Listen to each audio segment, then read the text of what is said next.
Hola, ¿qué tal? Sé bienvenido al video de hoy. Uno de los avances más importantes en la odontología de hoy en día es la posibilidad de hacer un buen diagnóstico.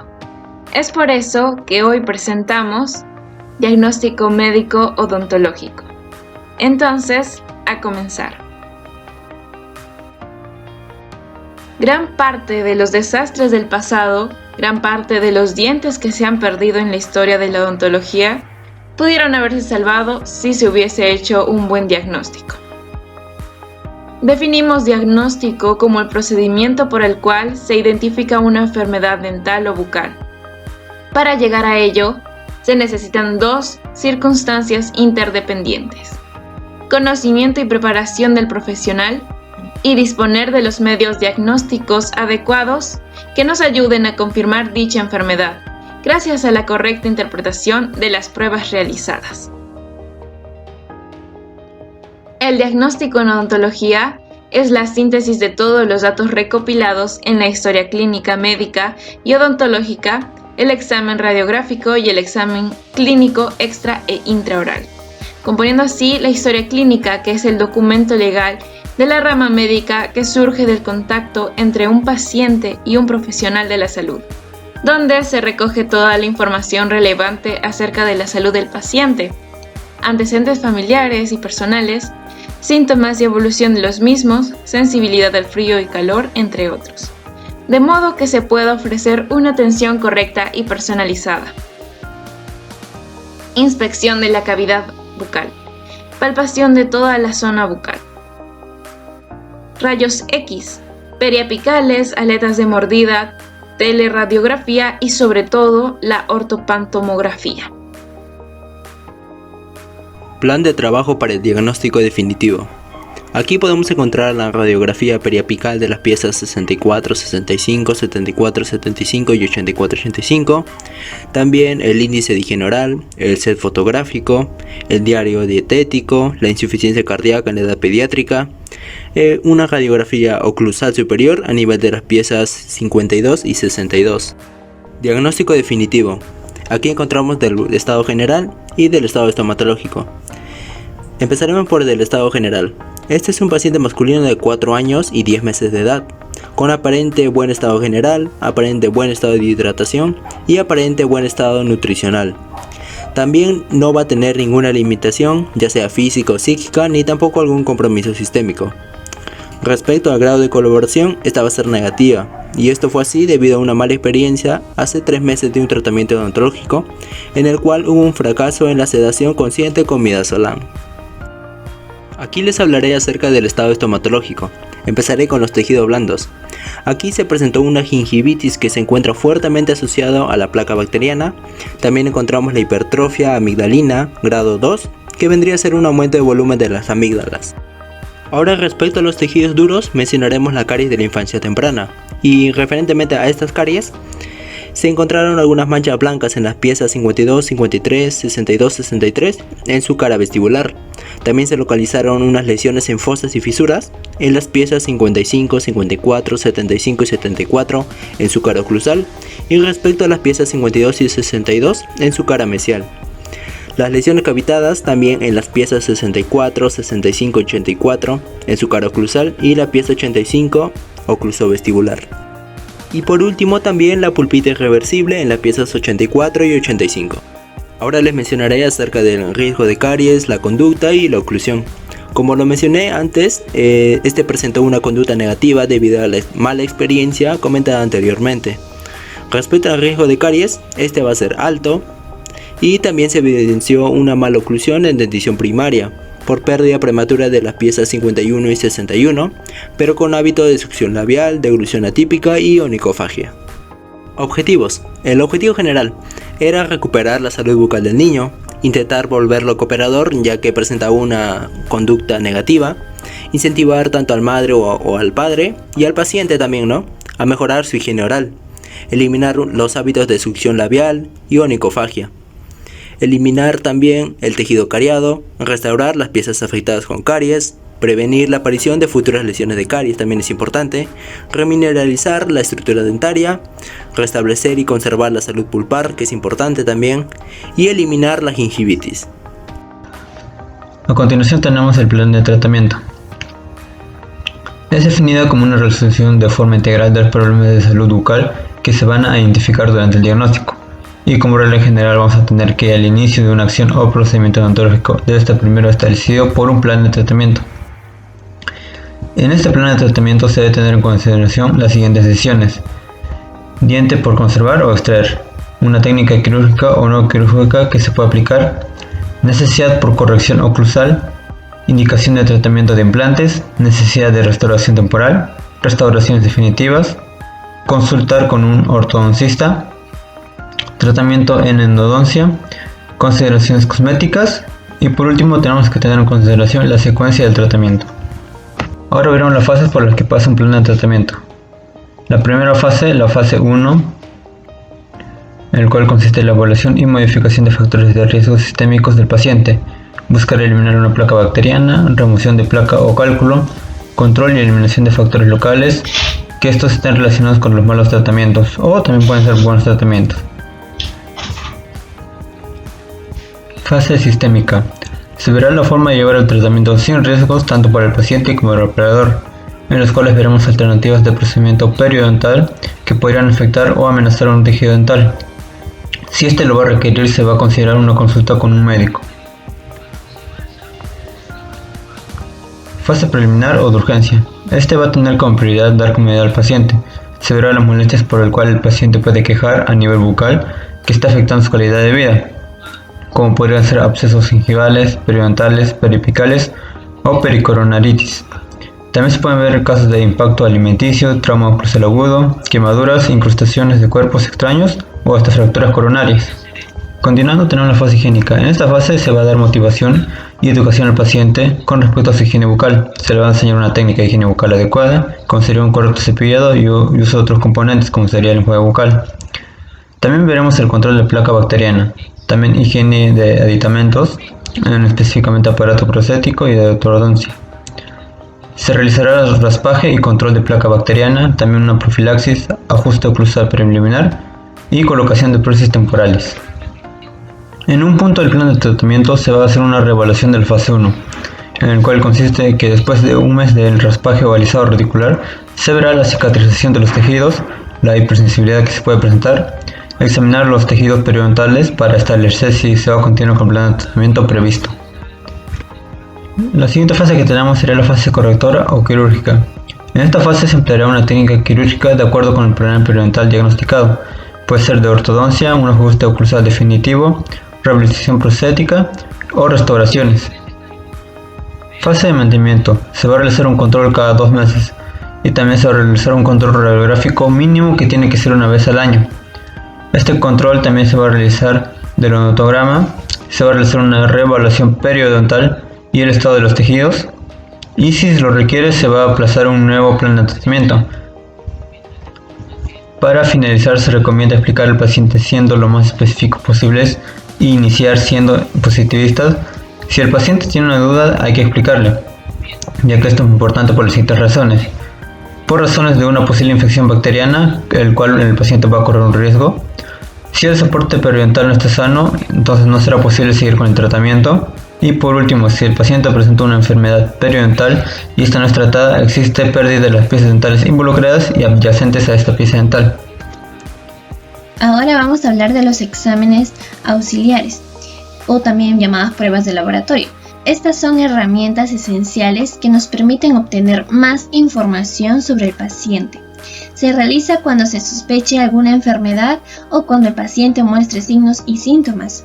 Estos exámenes no son terapéuticos, pero combinados con una historia clínica minuciosa y una exploración física, se puede confirmar un diagnóstico o proporcionar información útil sobre el estado del paciente. Una de las pruebas más comunes que se realizan en el laboratorio son la prueba de hemostasia. Empezamos por biometría hemática.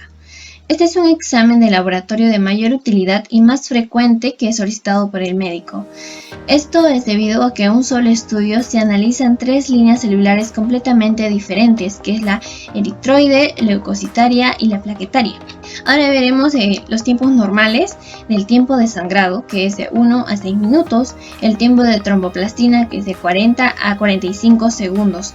Y el tiempo de trombina, esta es una prueba que va a permitir evaluar la etapa de fibrinoformación, ya que permite el tiempo de coagulación del plasma citrado cuando se le agrega como reactivo trombina. El valor normal del tiempo de trombina es de 13 a 20 segundos. Ahora, entrando un poco más a la biometría hemática, se puede decir que en la eritroide se evalúa tanto la cantidad de eritrocito como por la cantidad de hemoglobina. La leucocitaria son las células nucleadas de la sangre, incluyen a los neutrófilos segmentados y en banda, monocitos, eosinófilos y basófilos que forman parte de la inmunidad innata de cada individuo.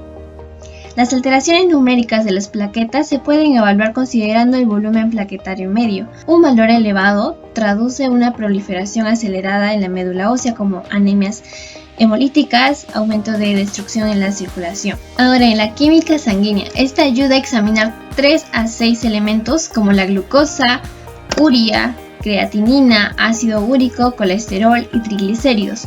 Estos exámenes se hacen previos a una cirugía o algún otro procedimiento, o también cuando hay antecedentes familiares con la presencia de alguna enfermedad crónica. El examen de orina se utiliza para detectar y controlar una amplia variedad de trastornos como infecciones en las vías urinarias, enfermedad renal y diabetes. Ahora, en las pruebas serológicas, estas pruebas serológicas pueden detectar los anticuerpos como la inmunoglobulina M e inmunoglobulina G. Si se detecta algún anticuerpo de estos, puede ser que hay una enfermedad activa, un virus o una bacteria. En la identificación de glucosa en sangre u orina, este es un examen que mide la cantidad de azúcar en una muestra de orina. Las pruebas funcionales hepáticas son de análisis de sangre que van a medir diferentes enzimas como proteínas y sustancias producidas por el hígado. Van a buscar comprobar la salud general del hígado. En el examen de sensibilidad frente a los antibióticos, lo más frecuente es que se realicen pruebas cutáneas. Esperando aproximadamente 15 minutos después de aplicar el antibiótico para comprobar si se forman puntos rojos o abultados que son indicadores de alergia. En el examen histopatológico, esta analiza muestras procedentes de individuos enfermos, es decir, se tiene que hacer una biopsia. Este tiene el objetivo de identificar alteraciones estructurales y anormalidades proteicas para corroborar el diagnóstico o causa de la enfermedad o muerte. Ahora, en las radiografías dentales, estas son comúnmente conocidas como rayos X. Son una herramienta importante para ayudar al dentista a diagnosticar adecuadamente las necesidades de la salud oral del paciente. Estas nos van a permitir a ver más allá de lo que nuestros ojos pueden ver. Nos ayudan a determinar si es que el paciente tiene caries dental o cavidades profundas o también enfermedades periodontales, si tiene abscesos o crecimientos anormales, tales como tumores o quistes. Ahora, las radiografías dentales se dividen en dos: radiografías intraorales y radiografías extraorales. En las radiografías intraorales tenemos la radiografía periapical, la aleta de mordida o bad wings y la radiografía oclusal. En la radiografía periapical, esta es una radiografía simple que se toma para mostrar un área específica que preocupa. Por ejemplo, si el paciente manifiesta dolor de dientes, el odontólogo va a recomendar hacerse una radiografía periapical para ver el diente en su totalidad. En la aleta de mordida o bite wings, es uno de los conjuntos de radiografías más común. Estas radiografías muestran los dientes sobre la línea de las encías y la altura del hueso entre sus dientes, lo que ayuda a diagnosticar enfermedades periodontales y caries entre los dientes. La radiografía se coloca sobre la lengua al lado de sus dientes y se sujeta en su sitio cuando muerde la aleta de cartón. Normalmente se toman un conjunto de 4 radiografías y se pueden tomar esto con una frecuencia de 6 meses a las personas que tienen caries frecuentes o cada 2 o 3 años a quienes tienen buena higiene oral. En la radiografía oclusal nos permite conseguir una imagen completa de la zona oclusal de la arcada superior o inferior. Esta es una radiografía que ha ido desapareciendo, ya que en la actualidad los aparatos de escáner 3D posibilitan una valoración mucho más exacta y detallada que esa radiografía. Ahora, en las radiografías extraorales tenemos dos: la ortopantomografía, o también llamada panorámica, o la teleradiografía lateral del cráneo. La ortopantomografía o panorámica digital va a capturar los maxilares y los dientes completos en una sola toma. Se utiliza para planear un tratamiento como para implantes dentales, verificar si hay muelas de juicio impactadas y para detectar problemas mandibulares. En la teleradiografía lateral del cráneo, o también conocida como el complemento protocolar en el estudio cefalométrico para ortodoncia y también indicada para cirugías ortonáctica. Pero adicionalmente esta radiografía nos sirve para identificar patologías cráneo-mandibulocervicales, alteraciones de desarrollo, síndrome de apnea del sueño y valorar el cavum faríngeo. En la tomografía computarizada. Este es un tipo especial de equipo de rayos X que rota en combinación con un computador digital que va a capturar claramente las imágenes del tejido blando, huesos, músculos y vasos sanguíneos en forma tridimensional. La tomografía computarizada nos va a mostrar de manera precisa y con un elevado grado de resolución las estructuras dentales del paciente. Además, esta prueba diagnóstica hace posible producir imágenes detalladas de cortes axiales del cuerpo, algo imprescindible para poder explorar la zona en profundidad y planear cuál debe ser el tratamiento más adecuado. Seguimos con la biopsia. En sí, ¿qué es la biopsia? Es un procedimiento quirúrgico que consiste en la toma de una muestra de una parte representativa de una lesión en un tejido vivo. ¿Con qué fin? Con el fin de analizarla en el microscopio para valorar su naturaleza y su extensión. Debemos tener en cuenta de que el tejido de la muestra debe ser suficiente en extensión y profundidad. Si no es así, no se podrá tener un diagnóstico adecuado de acuerdo a la muestra que hemos sacado. El examen de la biopsia se puede dar de dos maneras. La primera es en tejido vivo. Se da en el caso que se quiera mostrar resultados dinámicos de la fisiología tisular y celular. Y la otra en tejido fijado, que es cuando está fijado en el formol al 10%, la cual se limita a la observación de las estructuras y a hacer una descripción de la misma. Luego seguimos con la clasificación de la biopsia. Esta se va a clasificar de acuerdo a la técnica a aplicar. Tenemos primeramente a la biopsia excisional, que es la remoción quirúrgica total de la lesión. Es un método de elección cuando la lesión es pequeña. Y tenemos una biopsia incisional, que consiste en la eliminación de una porción representativa de la lesión. ¿Qué quiere decir esto? En donde se va a retirar un fragmento de la lesión. Este fragmento de la lesión deberá ser retirado con su tejido sano para hacer las comparaciones respectivas en el examen. También tenemos otras técnicas como sería el punch biopsia, biopsia con electrocirugía, biopsia con láser y la biopsia brush. Tenemos que tener en cuenta también que las biopsias pueden ser tomadas de muchas formas. Aquí te mostraré unas cuantas de ellas a continuación. La primera manera de tomarla es abierta o quirúrgica, en donde se va a realizar una incisión que va a permitir llegar hasta el tejido que requiera ser estudiado. Esta incisión deberá ser suturada posteriormente y los puntos de la sutura deberán ser retirados entre la séptima a la 10ª día de la toma o de la cirugía. Luego tenemos otra manera que es por punción o trucut, mediante una aguja gruesa que toma una muestra del tejido como un cilindro. Y el último método es la aspiración, utilizando una aguja más fina que obtiene muestra de células o citología. Entonces, la biopsia, ¿para qué condiciones está indicado? Generalmente se dan en las siguientes situaciones: cuando se presencia una leucoplasia, las eritroplasias, lesiones pigmentadas, úlceras de más de 15 días de evolución, lesiones de vesículas ampollosas, masas de tejido blanco, confirmación de enfermedades sistémicas como la amiloidosis, síndrome de Sjögren, etc. Como odontólogos, tenemos que tener bien en cuenta las complicaciones de la biopsia. Por lo tanto, siempre, y recuérdalo bien, siempre debe obtenerse una autorización del paciente para realizar la biopsia. Además, es probable que algunas condiciones sistémicas o generales contraindiquen una biopsia de la mucosa oral, como es el caso de un paciente diabético no compensado, pacientes hipertensos no compensados, pacientes cardiopáticos no compensados, pacientes anémicos y hemofílicos no compensados, hemangiominas en la biopsia incisional por el sangrado difícil de controlar.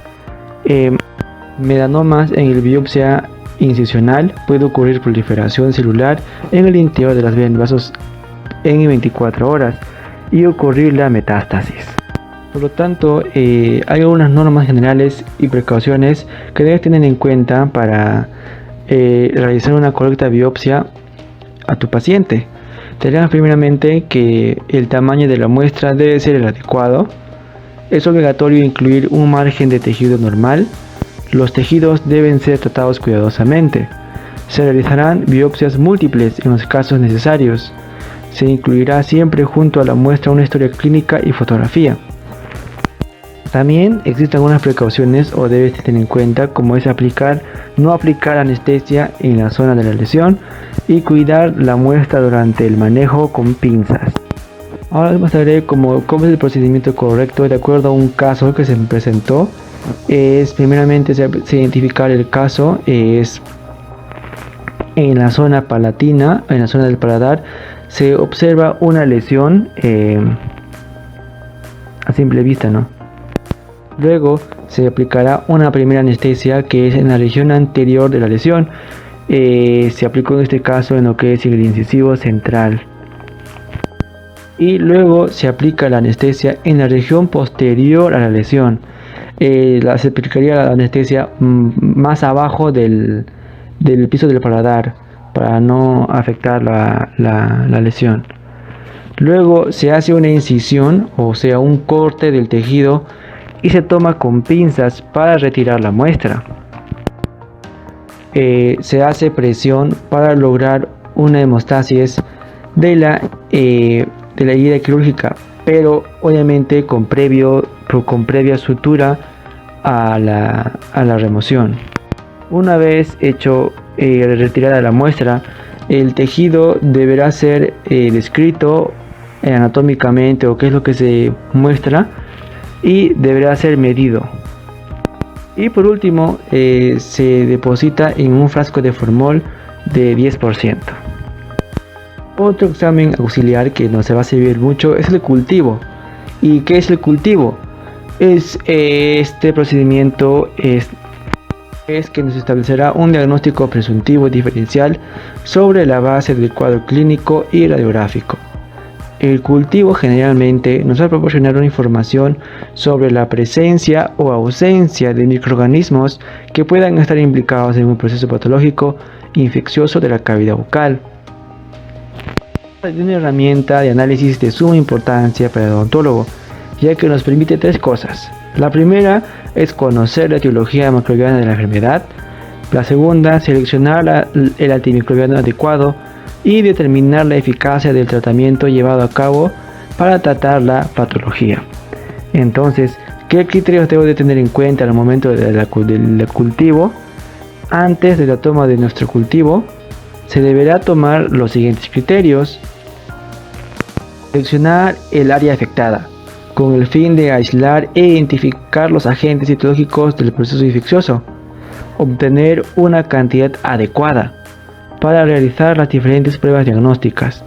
Evitar arrastrar flora microbiana que habita normalmente en piel y mucosas. Debe ser tomada antes de administrar antimicrobianos al paciente. Entonces, ¿cuál es el procedimiento? El procedimiento es el siguiente. En primer lugar, se tomará una pequeña muestra de la zona afectada, que será rotulada con el nombre del paciente, número de la historia clínica, fecha de la toma de muestra y origen de la muestra. Luego de esto, la muestra debe ser enviada a un laboratorio especial mediante un medio de transporte especial, obviamente, en el que deberá tener como prioridad mantener las condiciones de temperatura y humedad óptimas para no alterar la condición de la muestra. Y como procedimiento final o como parte final, una vez que la muestra llega al laboratorio, se debe proceder a realizar estos tres pasos. Primeramente, un examen directo con un microscopio. Esto nos permitirá orientarnos hacia la morfología predominante del cultivo, ya sean cocos, bacilos, espiroquetas, así como también conocer la existencia de hongos o protozoarios, y si se trata de microorganismos gram positivos o gram negativos. Luego, la siembra. Esta siembra deberá ser en un medio de cultivo apropiado, por lo cual debe ser necesario establecer la etiología de los procesos infecciosos, pero este procedimiento de siembra es un procedimiento complejo, laborioso y por lo tanto necesita un personal especializado. Y por último, la identificación de los microorganismos aislados y purificados. Se inicia con el examen microscópico previa coloración y la observación microscópica de colonias, seguido del análisis a través de las pruebas bioquímicas convencionales que permitan la identificación definitiva. Como última prueba complementaria o como examen auxiliar tenemos a la citología exfoliativa. Muchos autores lo definen como el estudio e interpretación de los caracteres de las células que se escaman natural o artificialmente de la mucosa oral. ¿Y este procedimiento en qué consiste? Bueno, consiste en observar al microscopio la morfología de las células epiteliales superficiales después de su toma, fijación y tinción. Es una técnica muy sencilla de aplicar, no es agresiva, es relativamente indolora y bien aceptada por los pacientes, por lo que algunos médicos o algunos odontólogos lo utilizan para el diagnóstico precoz del cáncer oral. Por lo tanto, las extensiones citológicas nos ayudan en el diagnóstico de lesiones psoriásicas. En el caso de la estomatitis herpética, el barrido de la vesícula rota puede revelar las alteraciones citopáticas causadas por la acción del virus, que generalmente va a ser el aumento del tamaño nuclear, la multinucleación, agrupación y marginamiento de la cromatina, inclusiones eosinófilas intranucleares de las Lupsutuch. El procedimiento de la citología exfoliativa es el siguiente. Consiste en el raspado de la superficie de un posible cáncer oral con un instrumento plano de metal, aplicando una fuerza razonable. Posterior, se depositará en una pequeña porción de raspado sobre una portaobjetos de vidrio en el que se teñirán las células para que se puedan observar en el microscopio. Y como último paso, se realiza lo que es el informe citológico. El informe citológico, o también llamado el informe de Frotis, es enviado por el citólogo. Corresponde a una de las 5 fases, o también por decirlo 5 posibles respuestas que te puede dar el citólogo. La primera es la clase 1, que es la observación de las células normales. La clase 2 indica la presencia de atipia menor, pero sin indicio de malignidad. La clase 3, indeterminada, es una citología intermedia que separa el diagnóstico de cáncer y ausencia de esta. La clase 4, algunas células de carácter maligno o muchas de carácter dudoso. Y la clase 5 es las células son malignas. Y por último, es muy importante tener en cuenta al momento del manejo. Bueno, vamos a continuar con el pronóstico. El pronóstico es la previsión del surgimiento, el carácter del desarrollo y el término de la enfermedad. Este está basado en el conocimiento de las regularidades del curso de los procesos patológicos. El pronóstico se refiere a los resultados de una enfermedad y la frecuencia con que se espera que ocurran. Es una preocupación inherente a la clínica. En la práctica médica es constante el ejercicio de la predicción del curso futuro de una enfermedad, de sus resultados y de su frecuencia. Esta previsión puede ser importante para la decisión de tratar a un paciente y cómo tratarlo, reducir su ansiedad, así como promover determinadas conductas en las personas que atendemos. Además de ser el pronóstico algo indispensable para un tratamiento exitoso, si es correcto, aumenta la autoridad del médico y la confianza del enfermo en este. Lo primero que interesa al médico y al paciente es si es o no mortal la enfermedad, y si es mortal, cuánto tiempo va a vivir el enfermo. Lo segundo es si se curará o no por completo, si la afección va a dejar secuelas o incapacidades, qué tiempo va a durar, cómo va a transcurrir la enfermedad al principio y en lo posterior, si hay recidivas o remisiones, y si es una enfermedad crónica, qué limitaciones va a producir en la vida del paciente, cuáles son las complicaciones de la enfermedad y cuáles son los efectos de los tratamientos existentes en el curso de ella. Todos estos aspectos deben ser de dominio del médico para optimizar el tratamiento y su relación con el paciente y la familia. Entonces, entendemos el pronóstico como el juicio dado por el médico acerca de la evolución de una enfermedad. Existen unos cuantos tipos de pronósticos. Un pronóstico benigno, aquel que nos va a mostrar una curación total y rápida. Un pronóstico grave, cuando se expone una vida en peligro con secuelas. Un pronóstico letal, en el que cabe precisar una enfermedad mortal, y el pronóstico reservado, el cual trae consigo secuelas graves y una posibilidad mortal. Ahora vamos a hablar sobre aquellos factores que influyen en el pronóstico. En primer lugar, el pronóstico de una enfermedad depende de su diagnóstico exacto y completo y de los éxitos del tratamiento de esa dolencia en la etapa actual. Hay enfermedades que se curan sin mucha intervención del médico y otras son fatales o dejan secuelas a pesar de los modernos adelantos de la terapéutica.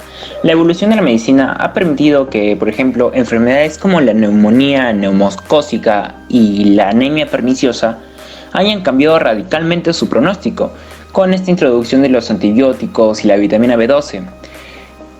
Siempre está latente la posibilidad de lo que puede ser mortal hoy. Mañana se puede curar si se descubre un tratamiento efectivo. Muchos factores dependientes de la enfermedad, como lo son la gravedad y extensión, influyen grandemente en el pronóstico y deben ser conocidos y evaluados. Debemos resaltar aquellos órganos que son vitalmente importantes, el grado de trastorno en las funciones orgánicas. También debemos considerar en el paciente su edad, sexo y el estado de salud previo, aquellas enfermedades que padece, la herencia, el nivel cultural, la disposición y posibilidades de cooperar con el tratamiento y el estado físico y psíquico también son muy importantes para esto. Hay que tener en cuenta la multimorbilidad previa, si los pacientes son muy ancianos, debilitados o que simplemente no cooperan con el tratamiento. La valoración de cada síntoma en este caso tiene importancia para la previsión. Tengamos muy en cuenta lo siguiente: ¿cómo establecer el pronóstico? Las preguntas de nuestros pacientes o sus familiares sobre el curso futuro de la enfermedad son muy frecuentes. ¿Cuántos días va a estar enfermo mi hijo con esa hepatitis viral que adquirió? ¿Cuál es la probabilidad de recurrencia de la convulsión que sufrió mi hija? ¿Cuánto tiempo va a vivir mi tía que fue operada de un cáncer de mama? ¿Dejará secuelas del accidente cerebrovascular que tuvo mi padre? ¿Cuál es la probabilidad que tengo de sufrir otro edema agudo del pulmón? Estas y otras interrogantes surgen a menudo en nuestros pacientes y sus familiares, por lo que los médicos debemos estar preparados para contestarlos, apoyados en un profundo conocimiento de las enfermedades, su curso, evolución y los factores que influyen en el pronóstico de cada uno. Una de las bases para la determinación del pronóstico es la experiencia médica, el recuerdo de un número considerable de enfermos atendidos con el mismo diagnóstico que el caso que ahora nos ocupa. La observación duradera de los enfermos, desde el inicio hasta el final de la enfermedad, es valiosa para adquirir la experiencia en la previsión del transcurso del proceso. Entonces, ¿cómo decirle el pronóstico al paciente? Cuando el pronóstico es favorable, no hay ningún problema. Se debe decir sin esperar la pregunta de los pacientes. El problema surge cuando es una enfermedad incurable, que va a dejar secuelas o sobre todo si es fatal o se acompaña de sufrimientos prolongados. Tradicionalmente, el pronóstico desfavorable no se comunica al paciente y solo se hacía a los familiares o amigos. Hoy día, esta conducta está cambiando y se ha señalado que se debe informar a los pacientes, pero respondiendo a sus necesidades y teniendo en cuenta elementos tales como una buena calidad de relación médico-paciente, las características de la personalidad del enfermo y la existencia o no de apoyo familiar y social, entre otros factores. Entre algunas consideraciones finales, establecer el pronóstico de los pacientes que atendemos es uno de los aspectos fundamentales de la práctica médica y el que más interesa a nuestros pacientes y familiares. El médico, para establecer el pronóstico, debe tener un profundo conocimiento del problema de salud del paciente, así como los factores que pueden influir en la evolución del caso. Los estudios prospectivos de corte proporcionan evidencias valiosas para determinar el pronóstico de nuestros pacientes. Estas evidencias deben ser combinadas con las experiencias del médico actuante y con un profundo conocimiento del paciente para así obtener un grado mayor de exactitud en la previsión que vamos a realizar.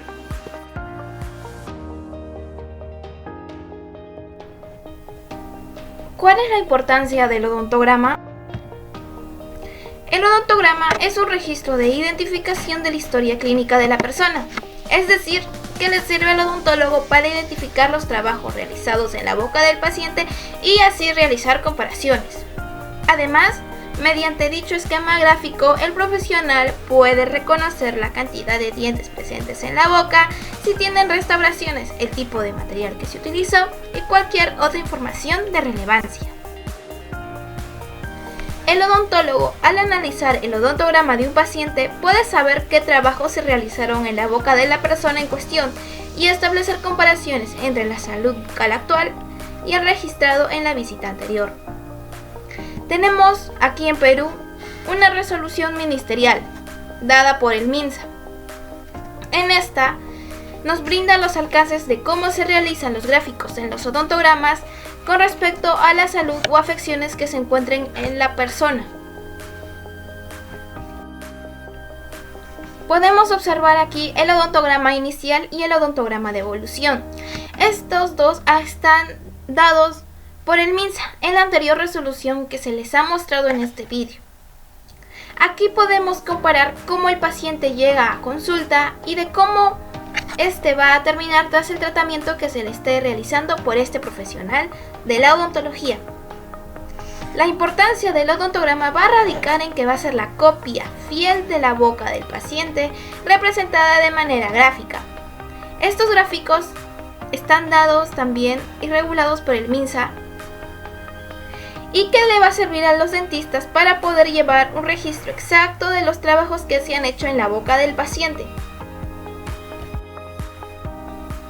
Dada la importancia de su utilización, el odontograma tiene una nomenclatura internacional para que pueda ser interpretado y entendido por cualquier profesional del ámbito odontológico.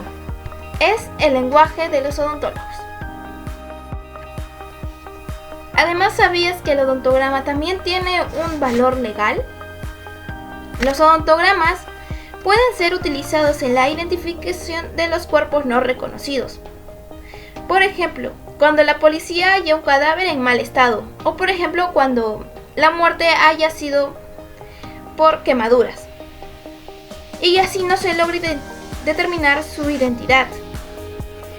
Pueden investigar entonces distintos odontogramas para tratar de lograr reconocer al fallecido a través de sus dientes, ya que son piezas de gran resistencia y que no se descomponen como si ocurren con otros órganos. A continuación hablaremos sobre algunas simbologías o notaciones extras en el odontograma. Primero tenemos la placa bacteriano-sarro.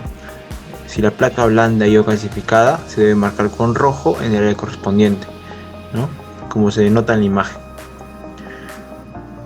Contacto alterado. Marcamos con rojo de la siguiente forma: una marca en forma de dientes de serrucho entre los dientes que están comprometidos. Margen gingival. El margen es la relación entre el margen de la encía y la unión amelocementaria. Por lo tanto, el margen podrá estar coronal o a nivel apical a la unión amelocementaria. Luego tenemos el desgaste dental, que puede ser por atrición, abrasión o bruxismo. Se dibujará en los dientes que se presenten el desgaste y el grado de desgaste. Se deberá dibujar por vestibular y por lingual. Fractura dental. La fractura puede confundirse con el desgaste dental, sin embargo, por lo general, las fracturas son más amplias que los desgastes, aunque no siempre deberá dibujarse por vestibular lingual. Remarcar áreas de inflamación. Una vez que se ha dibujado el margen gingival, se deberá remarcar un poco más el área de inflamación con el mismo color.